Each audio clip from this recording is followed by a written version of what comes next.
when it comes out to that. How do you feel that?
Hi.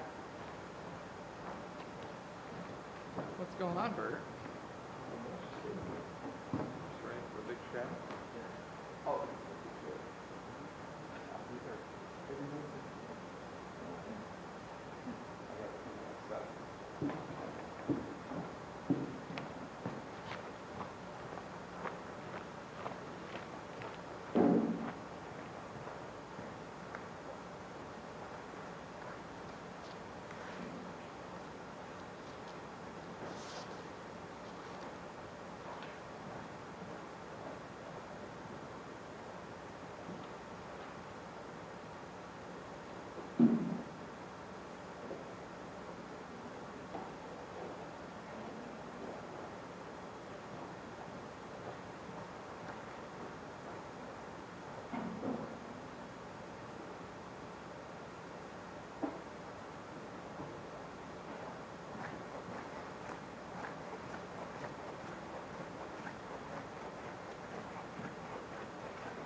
Is it crazy? I don't think that that's huge.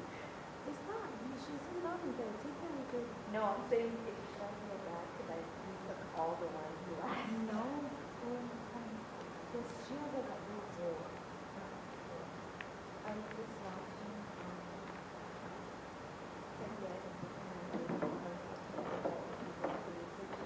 and I realized mine is my favorite piece of photograph. I don't know which one is yours. Which was the one that was first on there? Take it off. Take it off. That I think is my favorite. I think that's your best one. Well, I mean, I love everything. Yeah, I think that. Wow. Thank you. Which one is not my best work? I really like this. Actually, like, I feel like that was her with the front walk. But I just took it off. That was Why don't you continue with this?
right.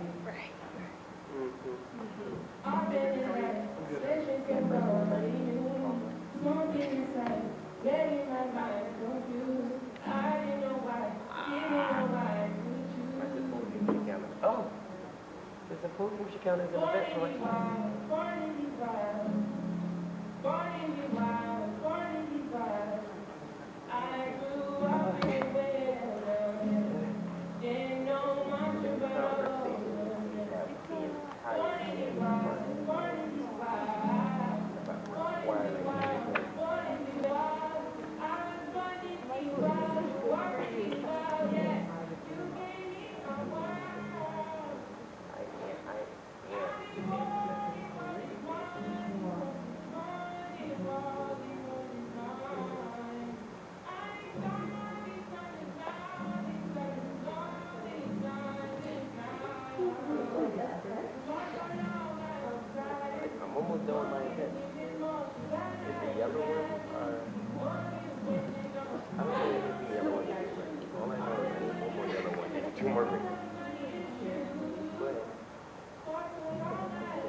everybody. If you're here for dance history, can you raise your hand?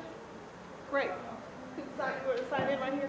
So there's a purple attendance sheet going around for Kari's class.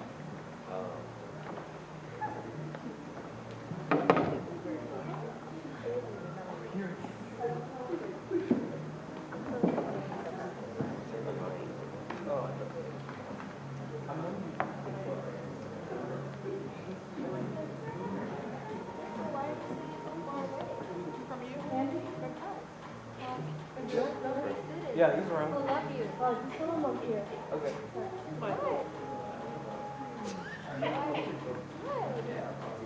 I'm working, Camila. I'm at work. You're always at work.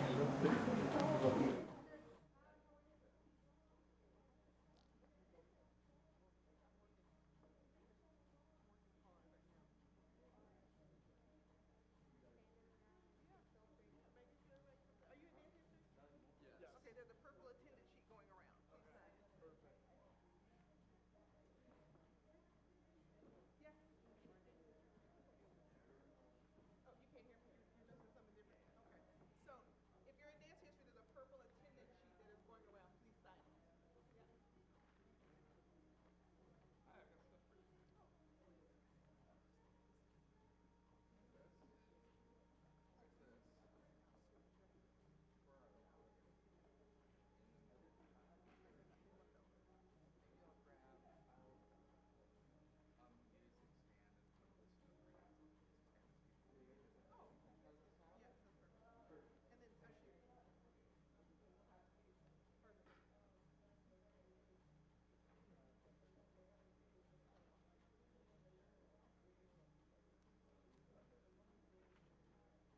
So this is not going to be a talk at you lecture the whole time. I would encourage you to come to the center so you can have a good view of the show. I'm also going to be passing out, if you're in dance history, please sign the purple sheet. I'm also going to be passing out feedback cards that Mark has asked that you tell him what you think at the end of the lecture demonstration. So here is you need a writing utensil. Please let me know.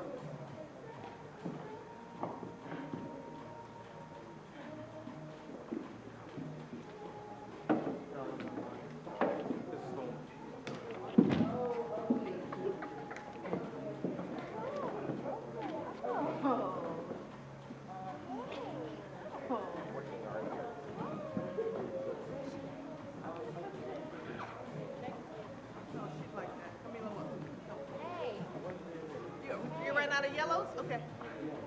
I'll remember. You have a note card? Here. Did we run out of yellow cards over there? All done? Oh, okay, great. Here we go. Thank you.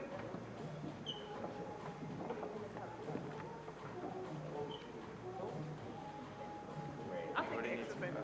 Thank you.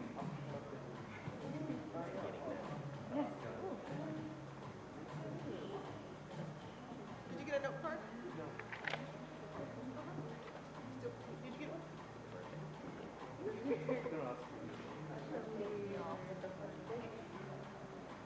She read behind. I said, I'm going to say all the things that. You know what? You know pinata. Real good? No, and she's so old. She doesn't know what it is.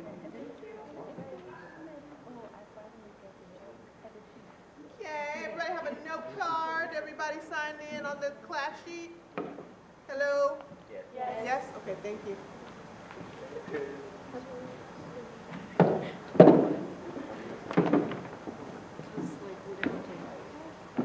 want to hand me that laptop behind? Sweetheart, can you hand me that stack of electronics beside you? Yeah. Yeah, thank you. Appreciate it. Thanks so much.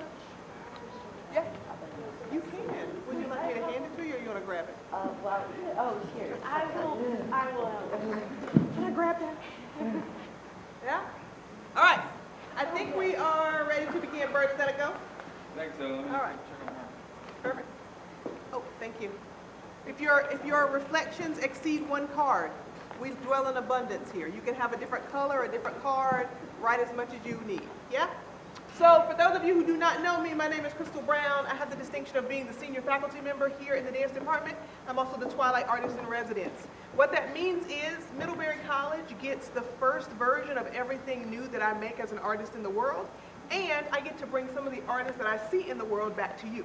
So today, we're going to meet Mark Broomfield, who is a scholar, a distinguished teacher in the SUNY system, has been kind of all over the world thinking about the idea of diasporic dance and queerness in the body and in theory as well as in practice. What I want to distinguish here for you is that we have a 3-track major here in the dance department. One is choreography and performance, the other one is technology and production, and the other one is dance studies. What you will see today is a combination of 2 of those tracks, one being choreography and performance and the other one being dance studies. If you're not totally clear still about what dance studies is, it is the study of ethnography, ethnicities, and movement as it moves through culture and the body over time. As culture changes, people change, the way they move changes, and all of those things contribute to the culture that we inhabit right now. Now, what you'll hear is Mark talking about his new book, which the subtitle is How You Moving, right? So it's really about how you're moving through the world, how are you moving in your own body, and then how are we moving as a community, as a people. One of the things that I think you might not notice sometimes because you see so many things is that when someone shows you their artistic process, they're really showing you like the birth of their new baby, right? You're kind of invited to like the christening or the wedding. So I love that Mark has also given us a guest book. So you want to sign in that you came to the christening of this book. It's about to go to pre-order right now in paperback, right? And so you want to be the first people to kind of have seen some of this in action, right? Books do not happen overnight. They're not like the papers that you get really stressed out and write in 8 hours on a caffeine high. Yeah, they're not Celsius. Yeah. So a lot of this research has taken years of not just theory and practice and research, but experience to synthesize into what we're going to see today. So if you please help me welcome Mark Broomfield.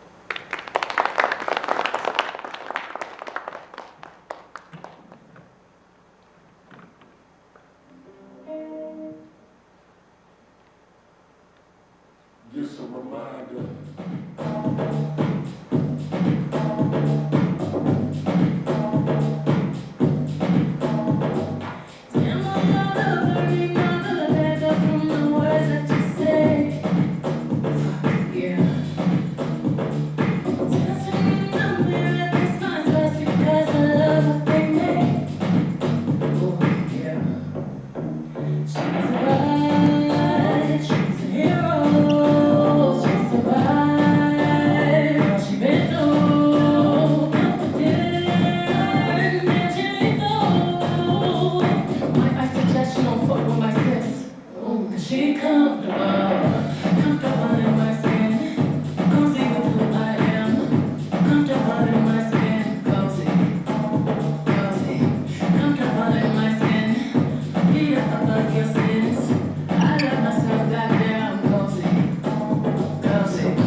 I've been thinking about what it means to be gay and out. After all, everyone says that if you come out, it gets better. So I think I should let you know that I'm out. Because if I don't tell you, I'm not sure if you know that I'm out or not. But I'm wondering how out I need to be out. How do you do out? I mean, can you tell by looking at me that I'm out? But what if my out is too out for you? Watch out. What if I don't want to let you know that I'm out? Am I out then? Or does my out pass for straight? I'm not sure that being out actually means you're out.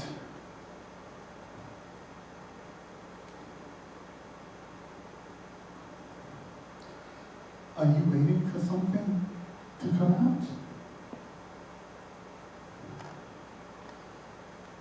Do I do outright? Some think I do. Some don't. Sometimes my out is loud. Sometimes not.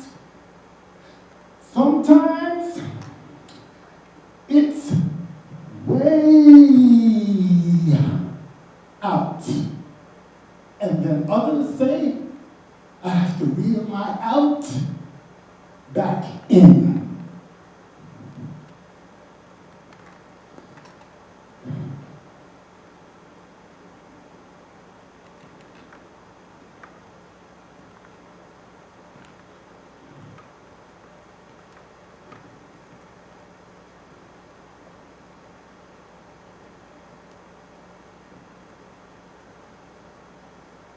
People do out in many ways.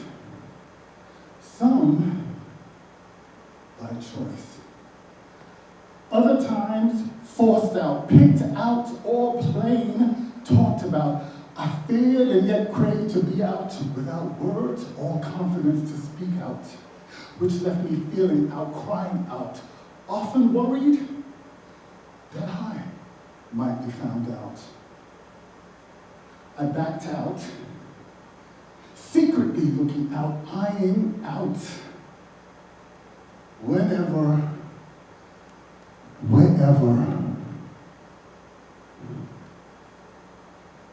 I walked out.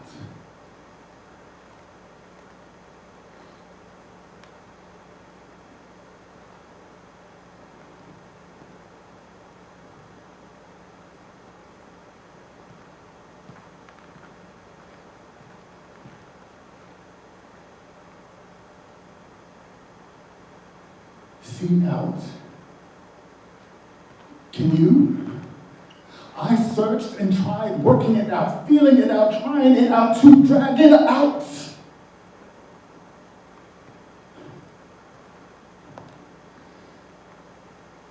Screaming out, queening out.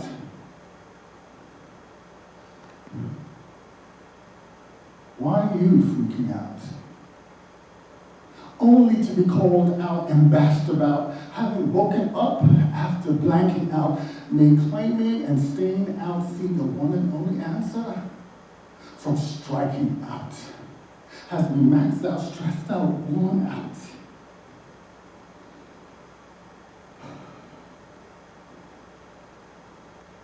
From the terrifying prospect of being caught out.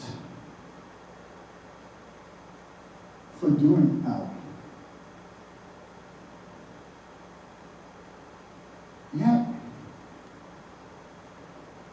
always called on to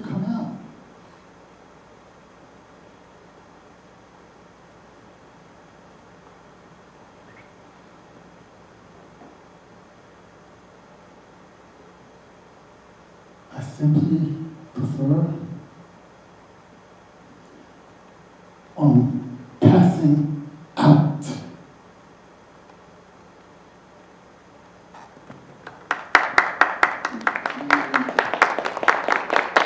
Yes. Alrighty. So, some thanks to start off with. Yes? So thank you all for being here. How you doing? Good. Okay, some call and response. Okay, yes.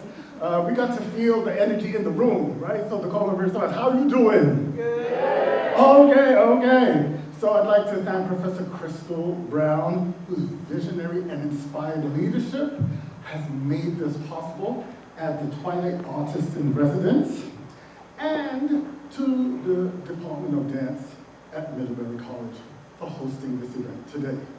So thank you for making this possible. So my book opens with two stories of what I call doing out. The first is my experience of a homophobic slur while I was walking home from doing research at the newly headquarters of the Allegheny American Dance Theater in 2005. Yeah? So I was doing my field work there, and I made choices that day about what I wanted to wear, and then nobody didn't because I said I wanted to look cute. And I was like, I don't care. So who's from New York City? Anyone? Yeah, right? So I wanted to look cute, right? And depending where you are in New York City, right? You make choices about, listen, some people really don't care, but sometimes people don't care, right? But this is what I'm gonna get into today. I chose something to accentuate my lines as a dancer. And so I did that with intention, and I knew that by doing so, I had the potential for being called a homophobic slur. And the thought of that actually happened when I was coming home that day, right? And so, and the next one, the other story that I tell in the opening of the book is O'Shea Sibley. So I don't know how many of you know the story of O'Shea Sibley, who was murdered for voguing in Brooklyn, right? And so that was in the summer of 2023. So those two stories are the ones that open the book and talk about the stakes of the project, yes? And O'Shea Sibley, right? At that time, Beyonce's Renaissance album was just out, right? Voguing, right, is a dance of resilience, resistance, and joy. And so I wanted to start today with those two examples so that you get an idea as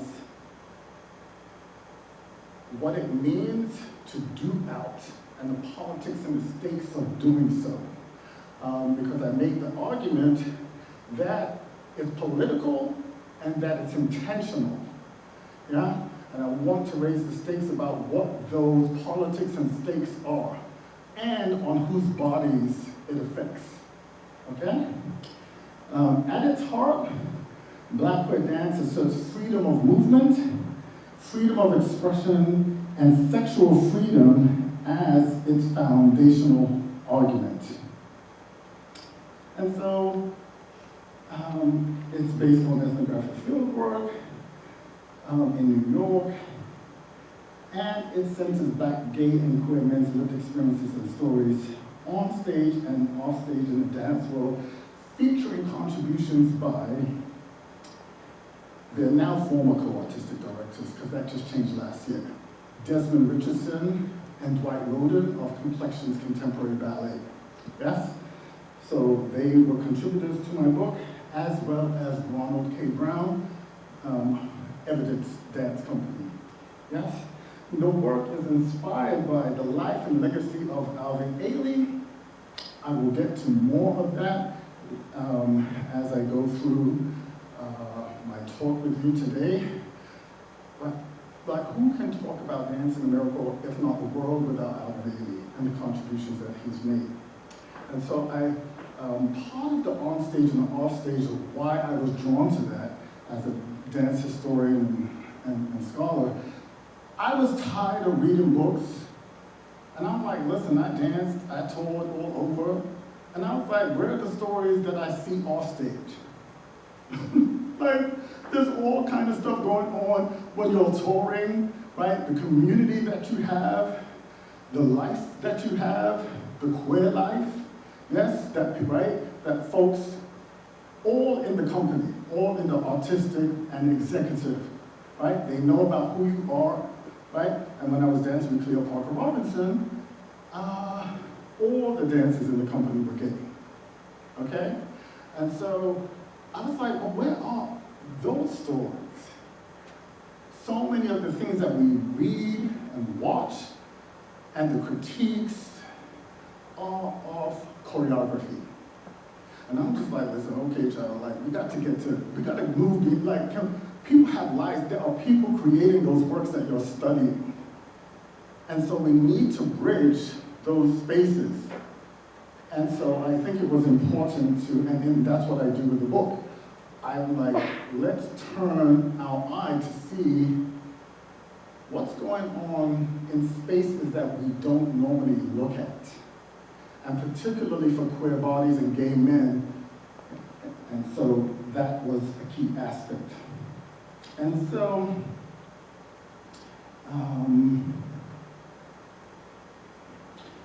I also, performed Passing Out, right? So part of that story comes from the It Gets Better campaign. So I don't know how old you all were when that came out, but there was a campaign. But there was a campaign, right, for LGBTQ youth in like 2010, 11, yes? And I was like, okay, I was just frustrated. I was frustrated with it, there wasn't nuance to the It Gets Better. I know we wanted to give the young folks inspiration and hope. For me, I was like, it's not just about it gets better. I'm like, it gets different, okay? So I was just a little bit frustrated in the poem. I wrote the poem out of that frustration. Because I'm going to go through it today because I'm like, okay, well, which one is it? You all want me to come out, but then when I come out, you're saying it's too much, right? And it's in your face. I'm being too flamboyant. So what are you talking about? Then I'm not out enough because you can't legibly read my body as queer or my voice or whatever the gestures and the mannerisms that you would determine as such, yeah? So then the question is, what are you looking at? What do you want to see? What are you invested in, right? What are your investments in looking at someone and trying to read their bodies in a certain way? So I wanted to unpack that. And so part of the book is just that. So you have the title here, yes, right? Yes. Black Queer Dance, Gay Men, and the Politics of Passing for Almost Straight. You perhaps might be asking, what has that got to do with me? Like, I ain't black, I ain't queer, and I ain't gay. Right? What does that have to do with me? Yeah? So I venture to bet we are all movers. Yes? Right? We all got here today. And so, how are you moving through the world? How are you moving? So, again, this is a riff off. I got to give credit to Wendy Williams. I got to give credit to Wendy Williams. I grew up with her. I don't know if you know her, but I grew up with Wendy Williams, listening to her in her prime on radio in New York City. Yes, and then of course she had her own television show, right? She just broke so many barriers. And so I loved the, right? How you doing? And of course that was a call and response too. Yes, right? So when she said it to the audience, how you doing? The audience did, how you doing? Yes. And so the question is, how are you moving? Yeah, how are you moving through the world? And so the three themes of the book explore this. Yes, right? Freedom of movement, freedom of expression, right? And sexual freedom. And when you look at that, what's going on in the world today? What's going on? Right? Well, just look at these key themes of what the book are. What's going on in the world today? Making connections to what's going on right now. What's going on with the borders? What's going on about who can move where, who can come to the country, who can leave the country, what states can you move, right? If you're a woman looking for sexual health services, right? Your freedom of movement is limited as a result of where you can have, right? Sexual health services, right? Okay? So I don't want this just to be from, oh, he's just talking about black gay men. What that got to do with me? You know, the point of the book is to make a case that we all have stakes in what this is, because we're all moving through the world, and I want you to think about how you do move through the world, right? What kind of intentionality do you bring to how you move through the world? And then the question is, are you conscious or not?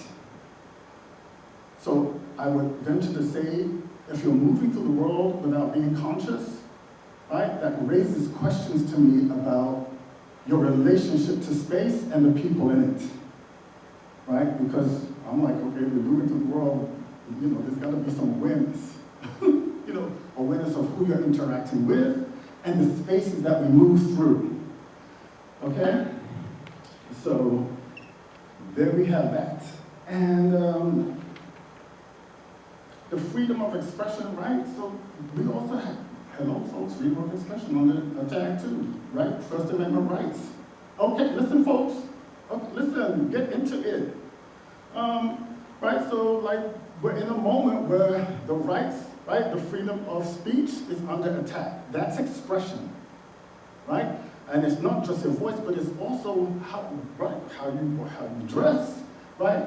Your mannerisms, your gestures, who you choose to be with, right? And who's your family. Yeah?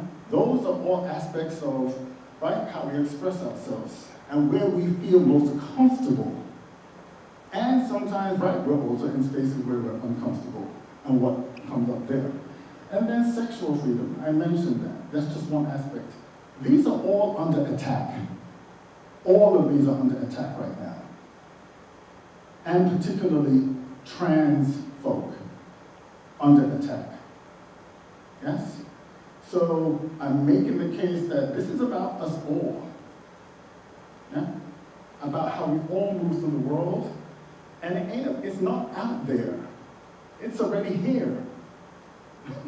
It's already here. All right.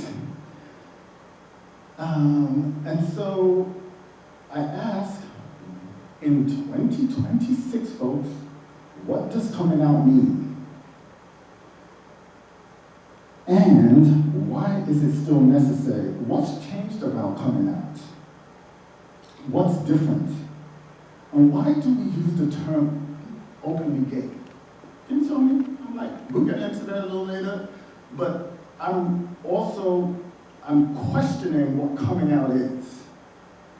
Because I'm just like, okay, we need to move on from some of this terminology. It had its historical use.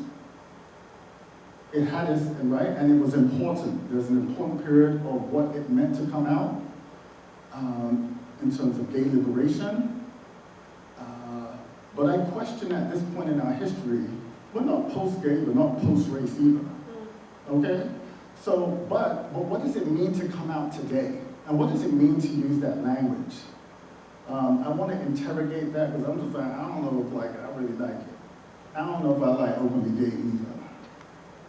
Right, so I'm just putting it all out there and we're going to get into that. Because that gets into so much of the framing around these issues make it about the individual. And I'm like, let's look at, right, the society and the culture that we're in. Right, the imposition. We're telling folks, you need to do this. This is your responsibility. Right? You're making it, I'm like, okay, how many straight people every day going around, I'm straight? Right? How many people go around saying, and perhaps you don't have to, because, right, you're just comfortable being what it is, and no one's questioned what it means for you to be straight. Yeah? So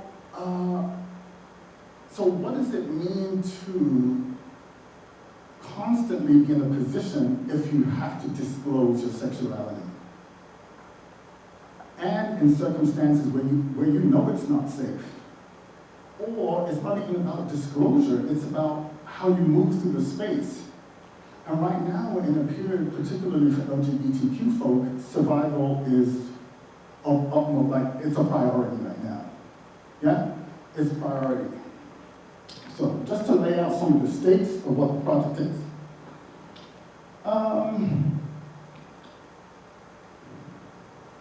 Again, how are you moving through the world? What does it mean to move through the world as a black, gay, queer man? And this context provides framing for being black and gay, shared identity due to an oppressed status, right? And black queer men as queer as a non-conformist. So the next thing I want to get into are the 5 S's. So I want you to pay particular attention to these 5 S's. They're really important. And I'm going to show you a video of the 2005 premiere of So You Think You Can Dance. And in the first season, Anthony Bryant auditioned, and you'll see for yourself. And in the book, I theorized these 5 S's. And what black, gay, and queer men's relationship to all of these S's are. And so the silencing, right, exists because our histories have been erased.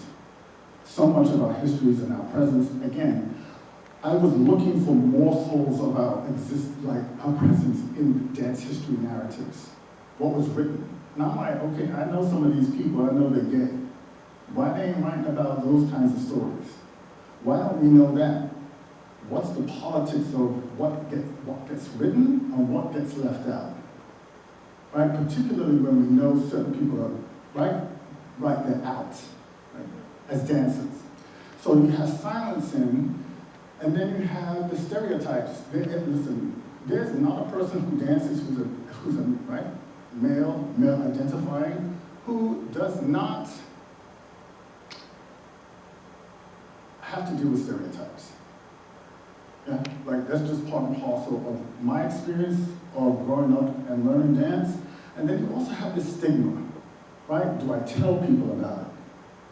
Right? I had a grown man in my class when I was teaching, and he was a police officer, and he didn't want to tell anyone that he came to my classes, my dance classes, right? So there's a way that people feel ashamed about doing something they love, particularly in spaces that are coded straight.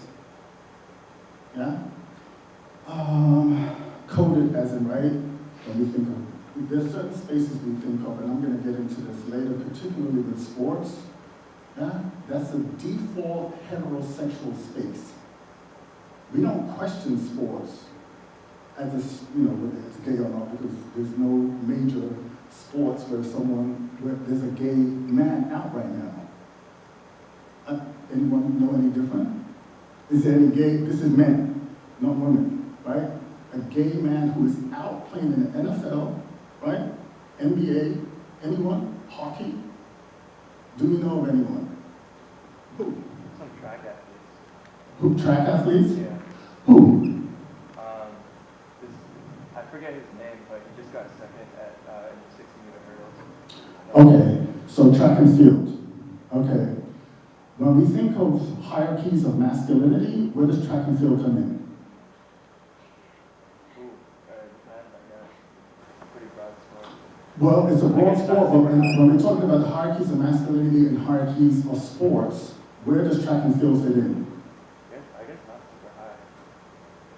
It's not it doesn't really resemble combat as much. Okay. Now you're getting into something. Okay? So we're going to get into that too. Anyone else wanted to say something about sports? Now, do you think that there are no gay men in NFL, the NBA, and hockey? Do you think there are no, like, right? So what are we talking about then? Right? They're already playing with gay folks. So you're telling me y'all are playing with gay folks, but what's the politics then and the stakes of coming out? And that no one is out in, like, particularly in sports. I'm gonna get into that later because again, that raises the stakes of and explains with nuance about what my argument is. In the tension of coming out and doing out, okay? All right, let me keep it moving. So, we got the shame, we got the surveillance. Okay, so look, the shame is just everywhere, right? When I was training, there are ways that if you perform your body, I'll give you an example. Your arms, right? When you're performing in dance, there has to be strength in the arms, right? And there needs to be line and there needs to be carriage. Now, this is contemporary, this is ballet, this is not all dance forms.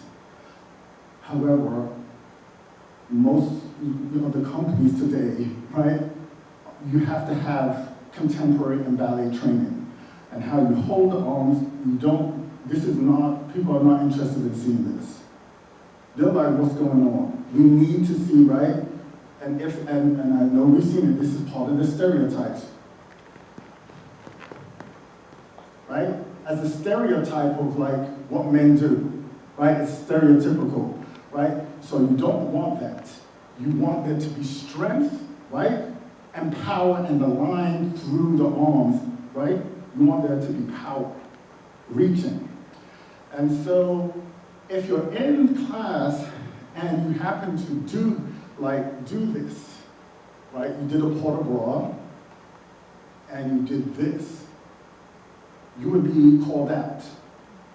And you would be called out sometimes in a way that you would be shamed. Like, right? So there's a way that in the studio, you're being shamed about how you're performing something and you're just trying to learn. You're just trying to learn, but yet someone is shaming you about that learning. So I want us to think about, and we spend as dancers most of our time in the dance studio, right? That's home for us. So if we're in the studio, we're home and people are constantly shaming you about who you are and how you show up in a space, what does that say? What do you have to contend with as you move through the world? Are you affirmed or not? Yeah? All right, let's keep it moving. So here we go with the So You Think You Can Dance. I want us to pay attention to the 5 S's in this brief clip, please.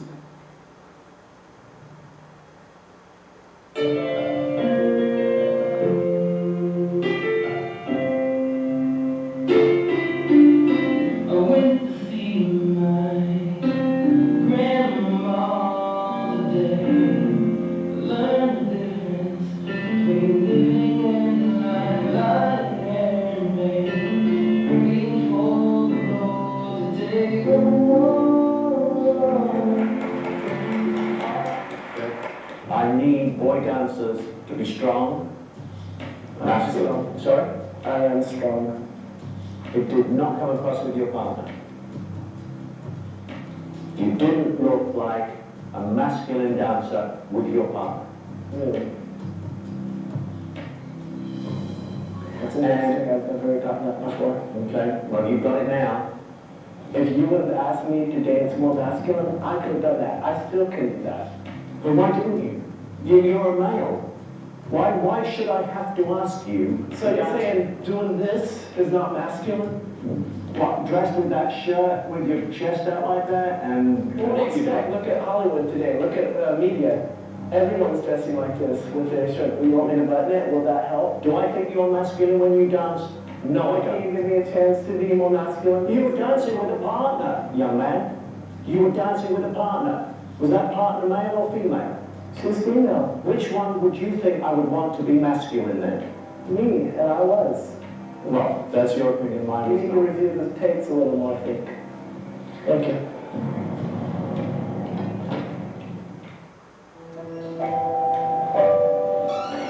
Didn't make it. He said that he didn't think her dance masculine. It's hard to take, but I definitely disagree with him. I've never heard that before. I've never heard anyone tell me that I don't dance masculine. No one's ever told me that I look feminine when I dance with the ribbon. All right. So, 2005, right? And he said that he was and Nigel Lithgow said he was one of the strongest, right, dancers to audition that year, right? Right? You know, in terms of New York City. So I also wanted to bring attention to surveillance, right? So that's listen folks, surveillance is everywhere now, right? We're being surveilled in your phone, in everything that we're doing, right? How are you moving? Everywhere we go, if you have your location services on, and sometimes I say even if it is off, you're still being tracked. Yes? And so, right, anytime we're engaging with something online, right, so this is like for me, on stage, off stage, right? No matter where we are, our bodies, black bodies are being surveilled, right? And black men's bodies in particular have a difficult, it's different, right? The relationship to the racialized body is different from the history of white men's bodies, right, in this country. I'll give an example. So, I was at a conference in California, yes? And Natalie Cole was playing at the hotel that we were staying in. And this was the Ford Fellows, conference that I went to like every year. And so one of my colleagues, who was white Latino, yes, did not have tickets to see Natalie Cole perform, was going back and forth to see her perform at the hotel. He ain't had no tickets. Yeah? I was like, and then he told me, I was like, what? You going to see Natalie Cole sing? Right? Do you know who Natalie Cole is? Yes. Okay, so y'all got to look that up. You got to look at Natalie Cole. Cole's daughter. Yes, Nat King Cole's daughter and a Grammy Award-winning artist. And, yeah. You've heard it on a Christmas album. Yeah. And so I decided to join him, okay? And when I decided to join him, what happened? There you go.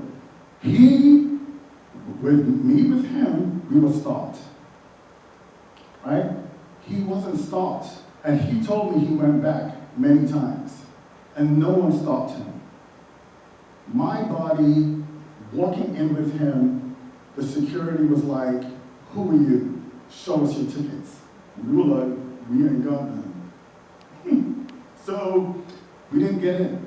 And so just to show you the relationship to how you move through the space and how some people move through easy access to spaces, and some are completely shut out. Okay? All right. So I want us to look at, I don't know, what I'm making a case for and what's happening in this moment, I think particularly with masculinities, and I'm arguing in the book, and the artists are doing it.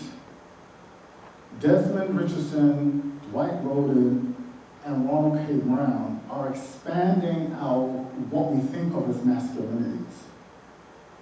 And so they've laid the groundwork for what Ashton Edwards, who's now a soloist at the Pacific Northwest Ballet, I don't know if you follow Ashton Edwards, but you should. As I recall, Ashton is dancing the lead role in Giselle. Oh yes. I'm gonna show you the video right now so you all can see. Yes. So I'm gonna show you, right? So expanding what we think of as gender and the roles that are played, yeah? And so, well, I'm going to show you what they are doing and the groundwork that Ron K. Brown and Desmond Richardson, the role, and Dwight Rhoden, the role that they played in, and in allowing Ashton to do what they do.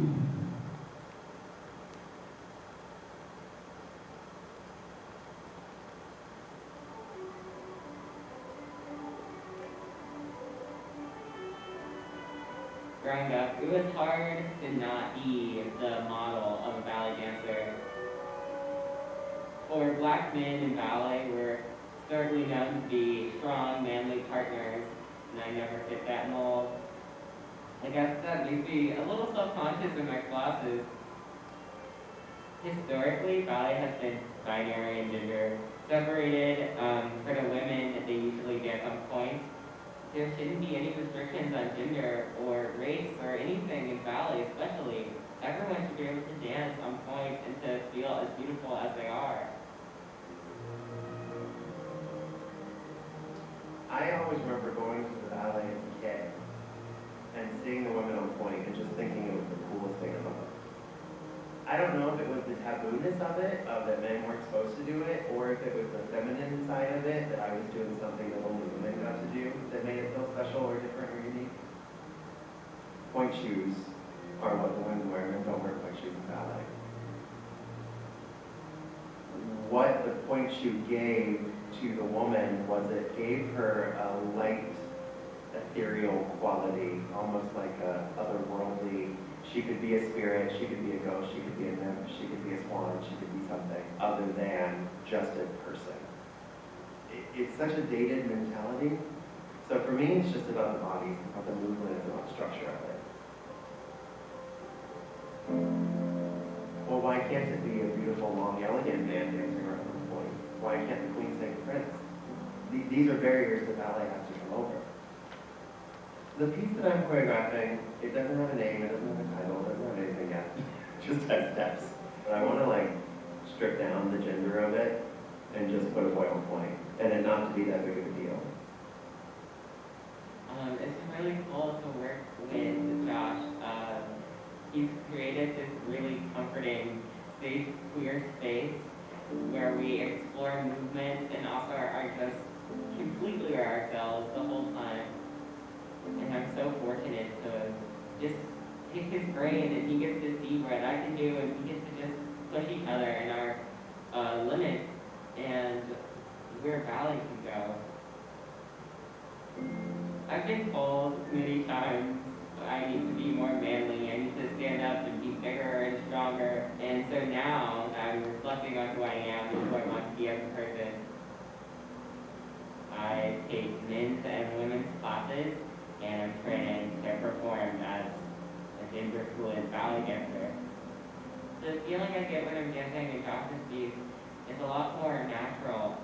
It's become a larger part of me that I want to showcase and I want to give to my audiences.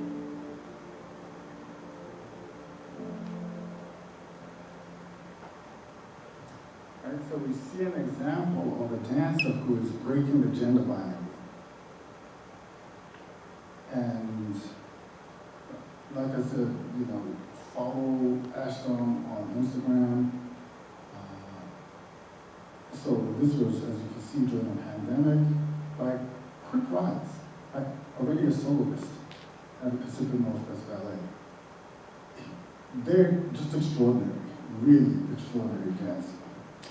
Alrighty, so I'm interested in how, right, gay male dancers, right, they're rethinking masculinity, expanding it, right? It's an expansionary, expansive idea of what we think masculinity can be and do.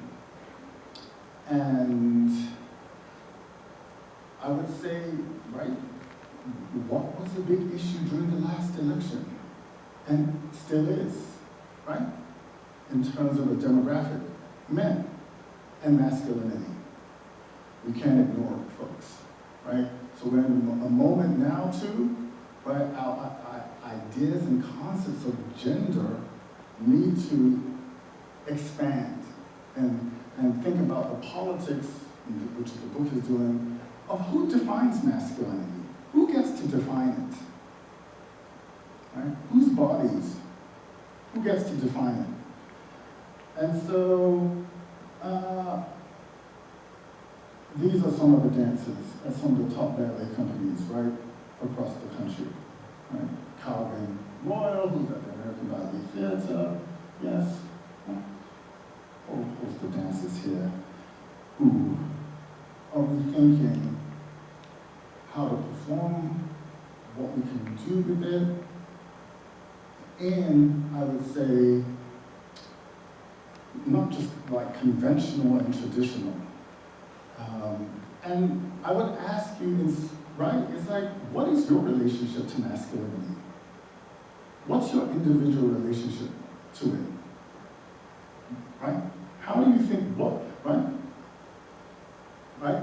Masculinity and gender, all genders can perform masculinity, all genders can perform femininity. So, just thinking about what's available to us. So when I think about freedom of expression and what Ashton Edwards and what these dancers are doing, they're rethinking it to see what is possible, right? What has historically been, right, denied in terms of expression. What has historically been denied? There are ways that men, when you think of men dancing, or as men, okay, give me some terms, people, right? Give me some, when you think of masculinity, when you think of, right, movement, what are we thinking about?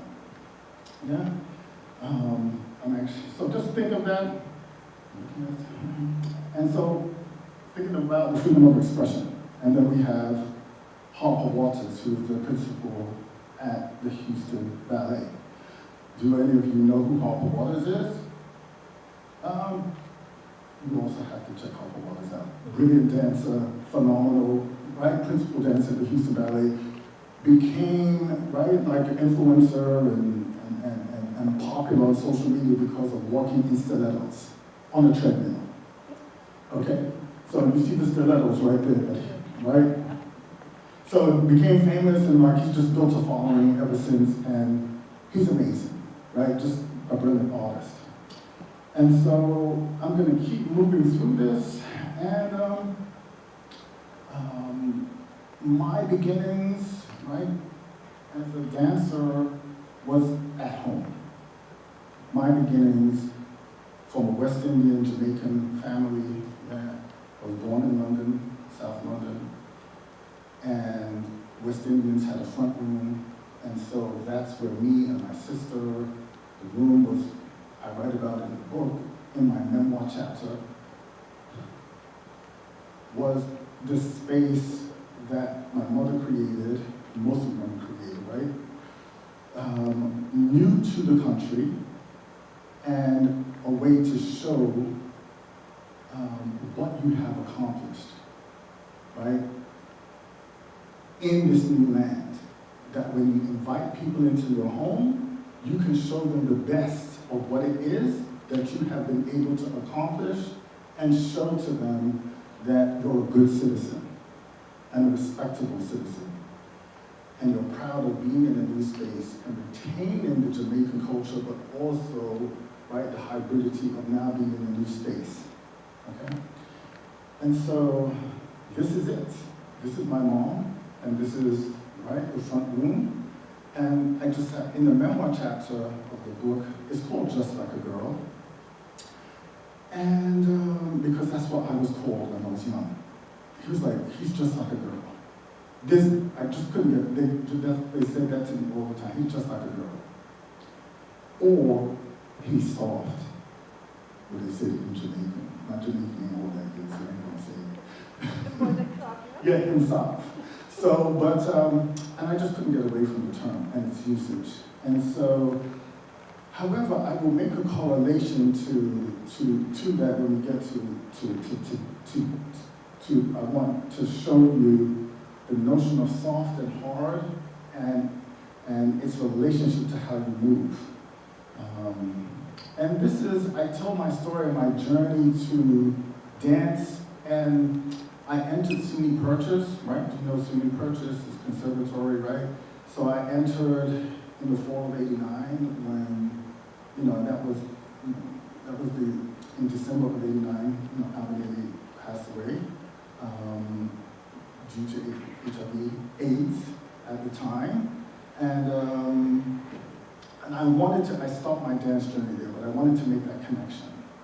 And I wanted to share how I came to be as a dancer, and particularly how, I just did all the girl things. I played double dutch. I was on the basketball team, but I wanted to be a cheerleader. And I talk about that, right, in the memoir chapter. And I talk about what it meant to walk down the block with the men on the block and what that felt like to do the dap. I don't know how many of y'all do the dap, but it can be intimidating, right? So for the non-dancers, always say dance is intimidating. So you can just imagine in terms of the performance of masculinity, when you're walking down the block and you don't feel like you can perform this thing with real confidence, I question that. And so I write about that performance of masculinity because it's something that is coded, all right? All right, so keep it moving, and Purchase is a part of the story, and I wanted to show that, and I was just delighted to see that there I am in the back left. This was in the New York Public Library for the Performing Arts, so when SUNY Purchase toured to Hong Kong. And so that was my first year as a freshman, I toured with them. So this is Alvin Ailey, monumental, right, figure, titan of dance, and has given us so much. I was interested in Alvin Ailey's offstage life. We knew a lot about, right, his onstage and the gift that he's given the world, right, in terms of Black beauty, Black power, Black grace. But I wanted to look at his life offstage, and it was troubled because he was a first.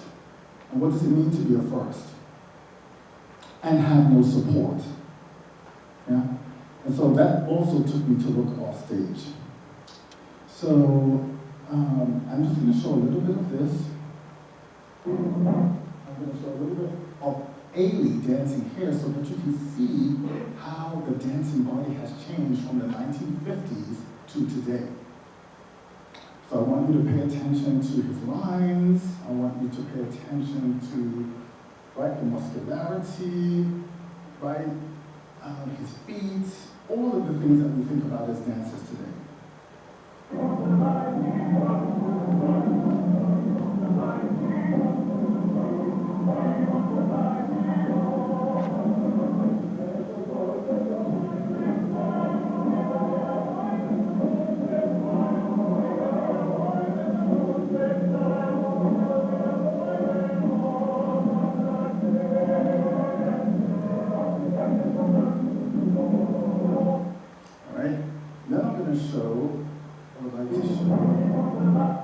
Desmond. So this is Desmond Richardson, right? Icon, right?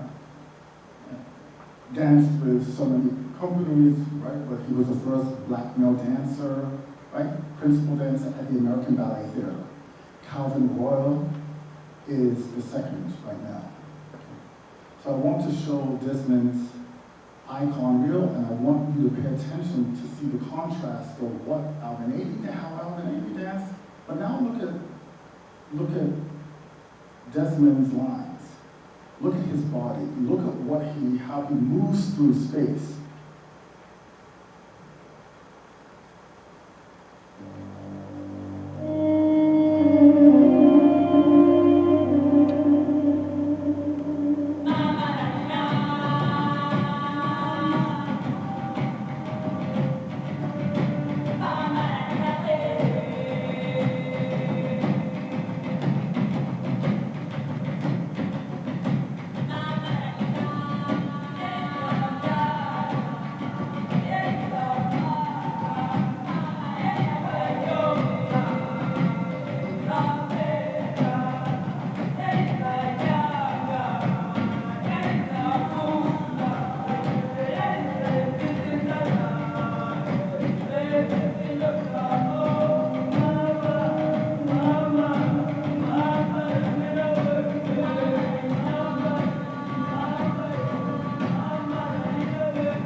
part of what I want.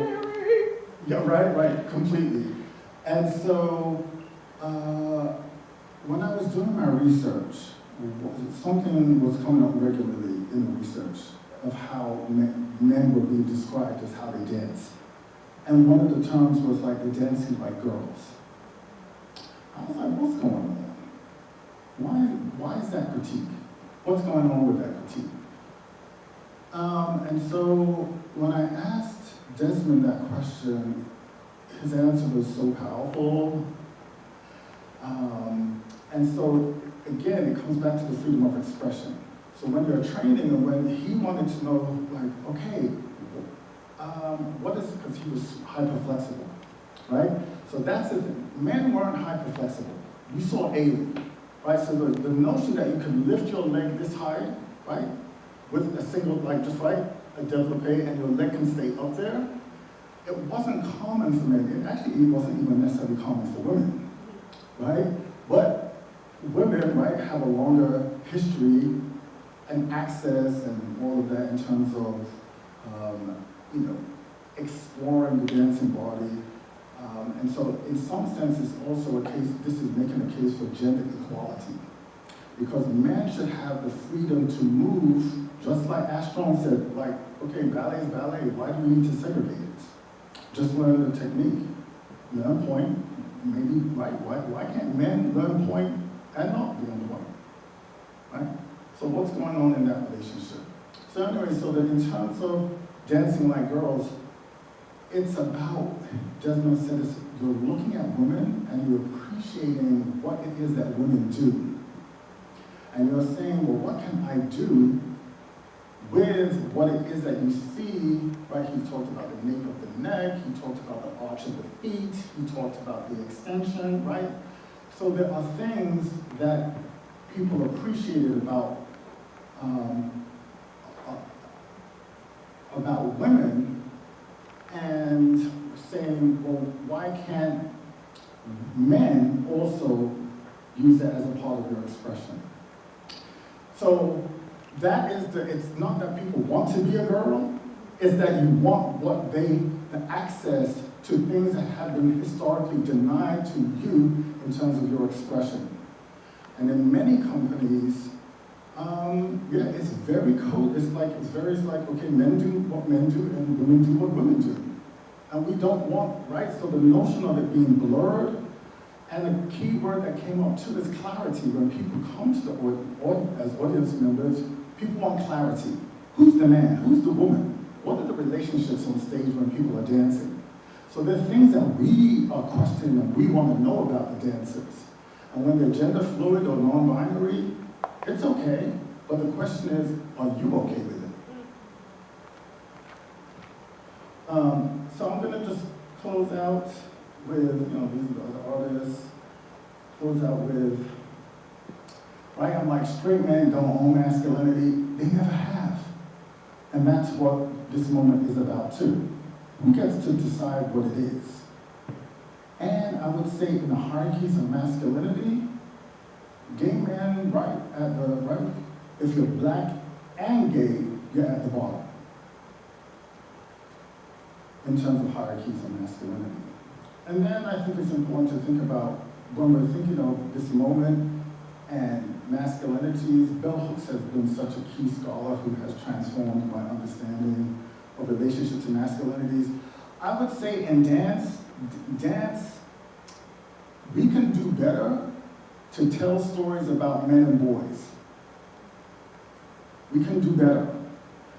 Men and boys and masculinities are marginalized in dance studies.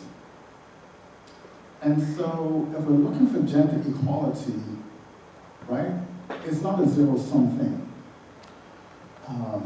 And so I see, so when we're looking at power and how it's power today, so much of what we think about men, and we talked about sport like track and field, right? And then you made the connection to demonstrate it, right? So when we have football, you see the power on display. You see the rough and tumble, right?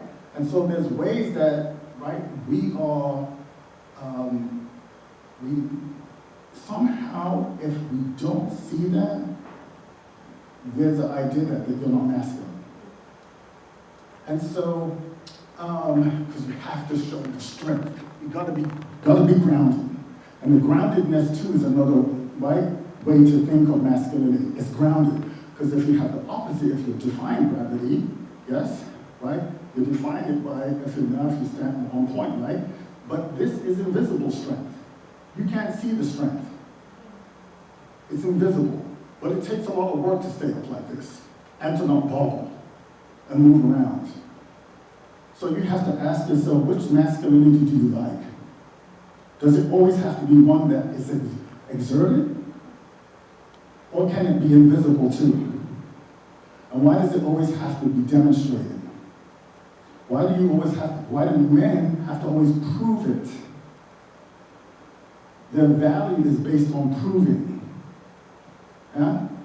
And so, and as you saw with Desmond, right? There's a way that you're moving through space, right? Boom! You're seeing the use of power, right? How you're shaping the space, yes? And you look at that, you're like, okay, it's very different from ballet. Because you can see the force, you can see the power, the physicality, and you know that takes work. So there's a way that masculinity too is, we can see the power of the doing. All right, now, let's finish this up. I just want, when we look at masculinities, right, what kind of relationships between men, right, can we have without homophobia entering into the space?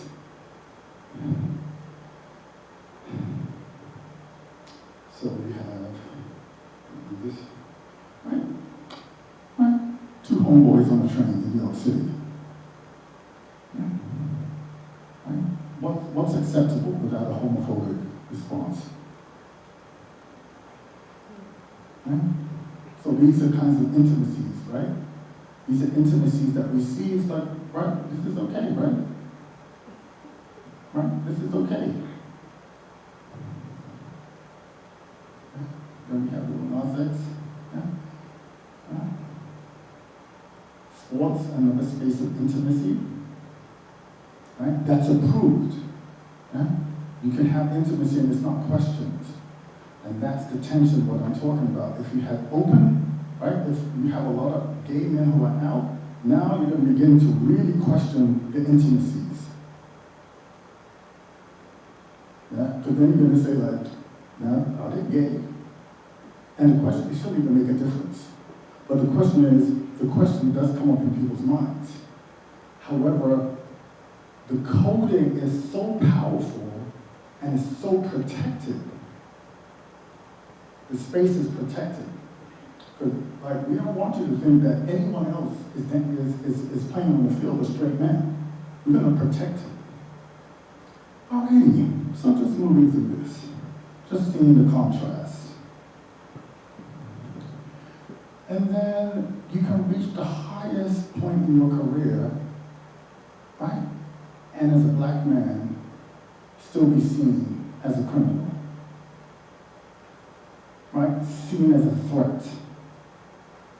And that is what Brian Stevenson was talking about in this quote, right? And then talking about the toll of what that means to move through the world with that kind of surveillance on your body. So, you know, I'm like, this is a case of being openly straight. Mm-hmm. Openly straight, okay? Right, so if we're saying like someone's openly gay, what is it I'm questioning?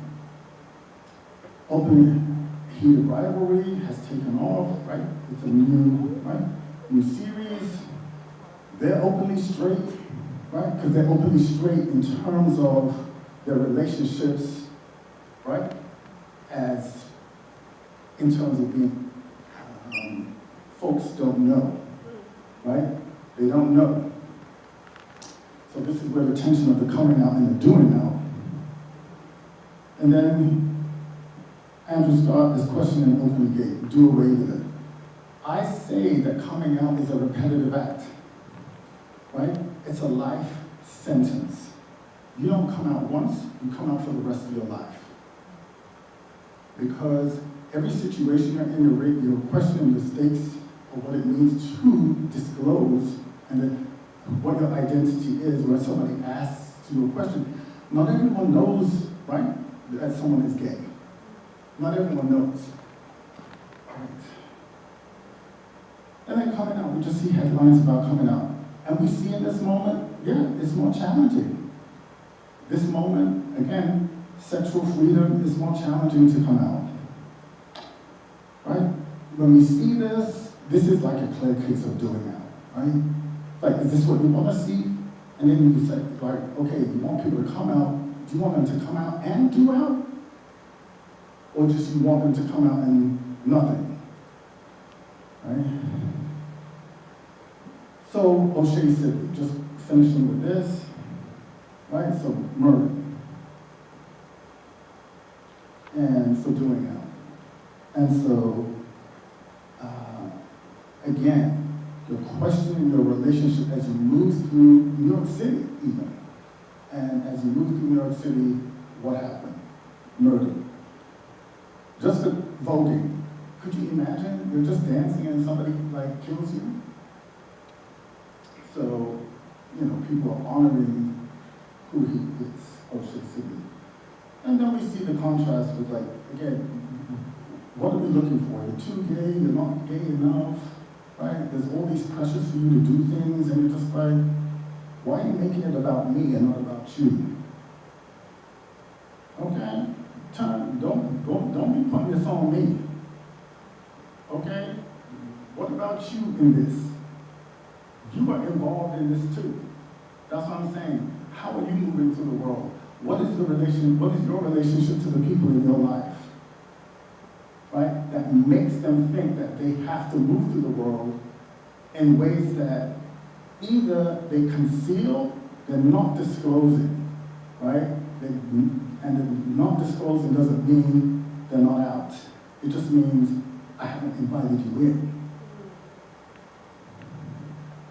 And then we see how Shia LaBeouf, right, you know, there's some, right, he just got into, right, a fight, right, arrested, because someone was too big, which for me, when they say you're gay and you're too big, that means you're too flamboyant. Well, we know that, like, straight men, I say straight, you didn't get into straight. I'm not just finished with, like, straight. When somebody says they're straight, what comes up? They say they're straight, we're thinking of sexuality, right? But are we really thinking about sexuality, or is it something else? Somebody can say they're straight all they want to, it doesn't say anything about who they desire, what they desire, and what their sexual practices are. You can say it all you want, right? But you can engage in behaviors that challenge the public perception of what that might be. Yeah? And in some instances, in the black male body and black men, I look at it in relation to the down low. But I look at it as a space of, like, freedom of movement when you're under high surveillance. Okay? Anyway. Alrighty. And We gotta go back. We need the last one. What was the last one? which one? Yeah, okay. Oh yeah. So this is the passing out. So this is part of my poem. Right? Bad audience. Okay. So, right, the passing out, right, again, it's all about, like, what do you want, people? Just, like, and why is it about me? The weight of this is, what's your relationship to your identity and how you move through this space, right? At any given moment, you could be at the grocery store, right? At any given moment, you could be in a museum, you're at the laundromat. There are all kinds of places that we just happen to bump into people, meet people. You're at a dinner party. and you're being invited as a guest, you don't know everyone there. Is it a space that you feel comfortable to disclose or not? And so, and then again, what is the investment in leading a allegedly queer body? What is the investment in that, and what is the investment if you don't see allegedly queer body or gay body, and it's not stereotyped? Right? If you're not seeing the stereotypes, and so this is what I love so much about what, queerness, camp, and drag, because there's a way we're breaking the fourth wall. Drag is letting me know, I don't get into drag, but I raise it only in the sense that, like, okay, I want you to know that I'm performing this. This is not who I am, but I'm performing this for you. And some people are performing gender for survival purposes. They're performing to move through the space, right? And it's the intersection, right? Race, gender, sexuality. But they're performing in ways that are visible and invisible. And we're in a moment where invisibility is about how you move through the space too. Because black bodies have been hyper-surveilled. Hyper-surveillance, historically. So, if we know that, what does that mean about your relationship to the spaces that we inhabit?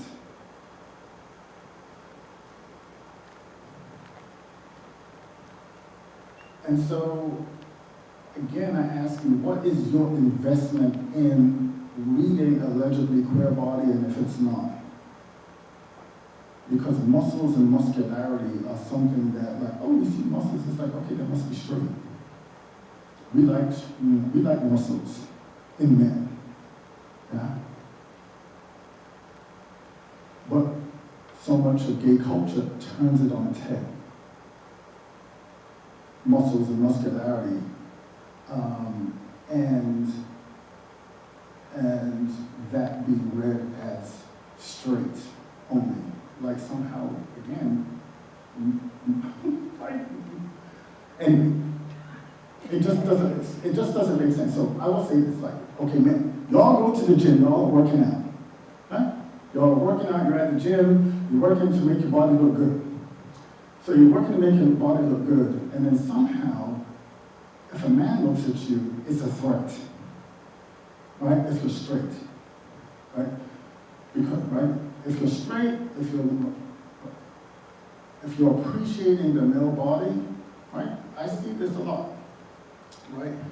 I venture to bet if any man in here, right, but any man, if you look at a guy for any more than a second, if they're not gay, they won't sustain the look, right? Just try it out for yourself. Try it out for yourself. Men, look at other men and look with intent. Oh yes, right? It's like, don't look at me. I am not an object. I'm a subject. I am not an object of desire. I'm a subject. I have power, and I'm not going to be seen as an object of desire and passive, right? And so women have historically been seen as objects of desire. So that's where the queer comes in.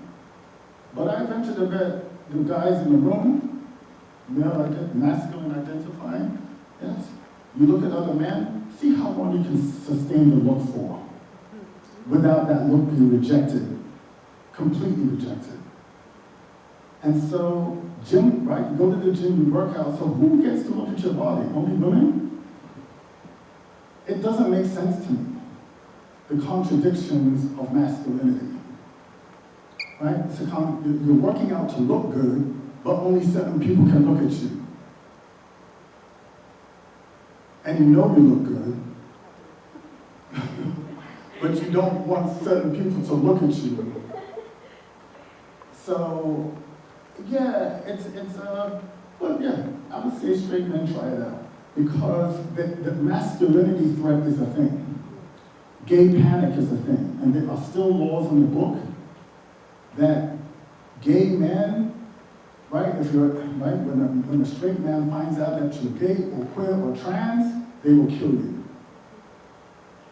There are gay panic laws that are still on the books where you can kill someone just because of a gay panic law.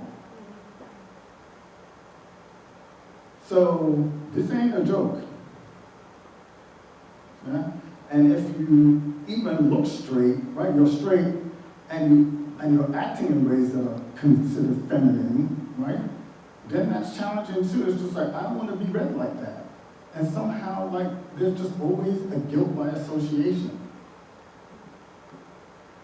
I want you to look at this. How many times do you see straight men share the stage with gay men? Just think about it, right? In any platform that you look at, what platform do you look at and you see gay and straight men share the same platform and have the same power and voice?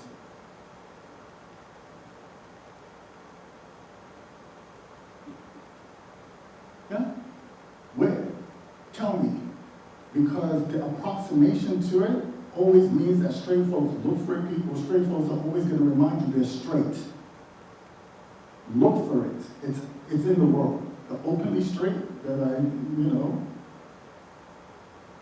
straight folks, whether being an ally, there's a way that you're publicly performing openly straight to make sure that people don't confuse you for being gay. So people want to keep those hierarchies and differences. They want to demarcate that line and make sure that you know they're straight. That's the passing for almost straight in the gay men. Because they're not straight. They're gay. But they've done a good job of making you think they are by how they perform in all of the dances that I see. And that's how I came up with the title. Because I was like, wow, y'all think all of these men are straight. And this is not about the stereotype, people. I'm not leading into that. I'm just leading into the fact that you're looking at performers, and this is not all, because you have, there are a lot of artists who are challenging those binaries, as you see Ashton Edwards is doing. So I just think that that's important.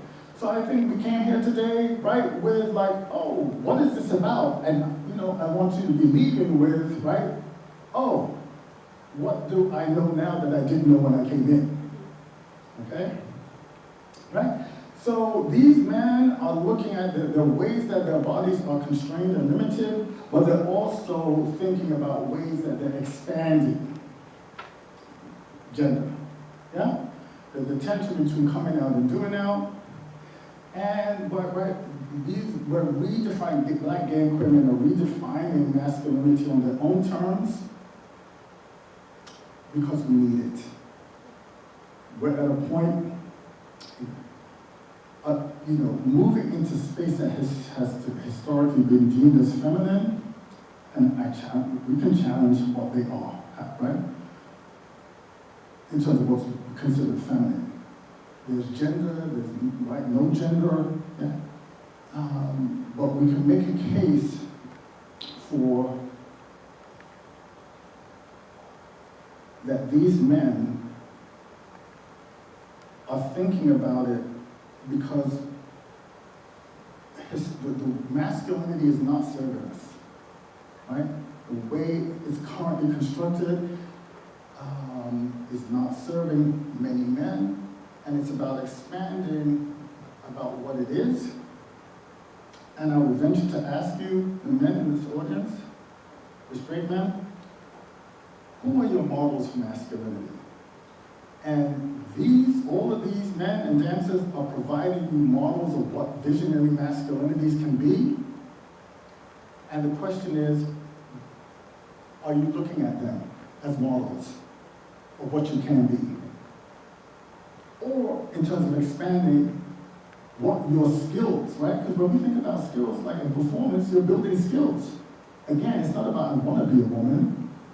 I want to learn skills that have been typified with femininity, but it allows my expression, it gives me new tools of expression. I'm not limited in my expression. Why can't we see that it as like, oh, I can pull out my tools and my skills and use these things and not just say, I'm only doing this. I don't even want to be bothered with learning that. Because you want to see how it feels on your body. How do different fabrics feel on your body? How does different movement feel on your body? Okay? So I thank you for staying with me today and, you know, being engaged, and we had a great audience. And danced out on working on my film that makes what I've been saying into a visual story. And so, right, the book is in paperback now, and I have a discount code, it's 30% off. So, yeah, so if you're interested, but I so thank you for your time and attention today. Thank you. Thank you.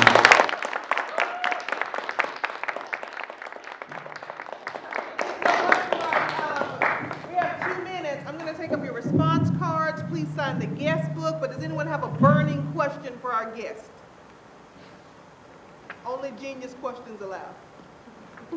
Okay, I'll lower the bar. Only expert questions. Maybe one student question. You good? Well, I have a question. Yes. Victoria, how are you? I'm just curious. Oh, fine, thank you. Good. I'm just curious. I mean, you've been in the dance world for a long time. I have. And you may have said it in one way or another, but I'm just kind of interested in how the times have, has anything gotten better over the years that one has been in? Oh yeah. So what's your name? Victoria. Hi, Victoria. Yeah. So yeah, a complete. That's what I'm saying. It has gone better. The artists that I've showed, Desmond Richardson, Dwight Roden. Let me get the mic so you can hear me. Yes. So the question is, has anything gotten better? Right? With men and in dance, yes, things have gotten better. So the book is not about what's all wrong. I'm making the case that these men are expanding it, and the ways that they do, things have, but we still have a ways to go. Like I said, you know, when we think about masculinities, even in dance, it's under-researched as a topic. And so, and I think we should center, when we think about gender equality, what is the relationship to men? And their experiences in a world that when we think about dance and the history of it, is, in terms of the dancing body, is female dominated. And so, yes, we have seen change. We've seen change in technique. We take it for granted now that you see the hyperflexibility in the men who dance. You take it for granted that the men do the amount of turns and the rotations and the precision of their technique in terms of Western classical dance. Yes? So we take it for granted. We take, you know, and that wasn't always the case. That level of expression and the body to be, the facility of the body to be used in that way. So I would say, there are many ways that, we see the gender equality, and Ashton Edwards is an example of that in terms of gender equality. Right? To reach a place that a male body dancer could dance a lead role in classical ballet that was, right, created for women. That's advanced, I would say. Thank you for your question. All right. Thank you, sir. Thank you.